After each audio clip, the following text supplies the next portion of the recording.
আমাকে যেটা শুনতে হয়েছে যে কিছু হাউস থেকে কিছু জায়গা থেকে আমাকে শুনতে হয়েছে যে তুমি বড় কমন ফেস হয়ে গেছো, টানা লোকে তোমাকে দেখে মানে ওরা বোর হয়ে গেছে, এটা শুনতে হচ্ছে এক নাম্বার।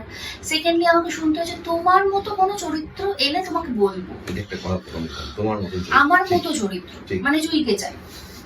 ওকে, থার্ডলি হচ্ছে এ সিলেক্ট করলো না, ওর জন্য সিলেক্ট হলো না, একদম মেন হচ্ছে রেমুনারেশনটা বড্ড বেশি। তো আমি যদি 7-8 বছর কাজ করে 10 বছর কাজ করে একটা মিনিমাম রেমুনারেশনটা না পাই তাহলে কি করে চলবে? তাহলে আবার চলবে কি করে?